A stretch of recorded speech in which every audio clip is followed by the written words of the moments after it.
રવિ સભા એટલે હું ખરેખર એમ કહું છું કે જ્યારે જેમ ફોરેનમાં તો લોકો હજારો ને લાખો ડોલર ખર્ચીને સાયકેટ્રિસ્ટ પાસે જતા હોય છે, કારણ કે મનની બધી વાતો,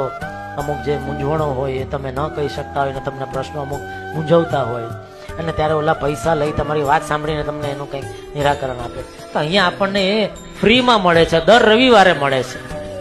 કે તમે દર રવિવારે તમે ત્યારે જાઓ તો એ તમારું જેમ આપણે રોજ નાહીએ છીએ અને આપણા બાહ્ય શરીરનું જેમ આપણે સ્વચ્છ કરીએ છીએ, એમ અંતરમાં જ બી ઘણો બધો કચરો આપણે ભરેલો હોય છે, ઘણા બધા વિચારો, ઘણા બધા મંથનો બધા ચાલતા હોય છે. પણ જો દર રવિવારે તમે આ રવિ સભા ભરો ને અને પ્રવચન તમે સ્વામીના અલગ અલગ પ્રવચનો ચાલતા હો, એમાંથી કોઈ એક કે બે વાક્ય પણ જો તમને એવું સંભળાઈ જાય ને એને તમે જીવનમાં ઉતારો તો ખરેખર તમારા જીવનમાં, તમારા વિચારમાં, તમારા વર્તનમાં એટલો બધો ફરક આવી જાય. એ તો હું પર્સનલી અત્યારે હું અનુભવું છું કે જ્યારે સત્સંગમાં નહોતો ત્યારે જે બધા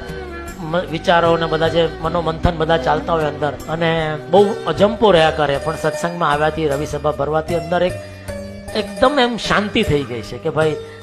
દાસના દુશ્મન હરી કેદી હોય નહીં, જે કરે તે સારું જ કરે. હરતા હરતા મહારાજ જ છે કે એમના વગર આપણે સૂકું પાંદડું પણ હલાવી નથી શકતા.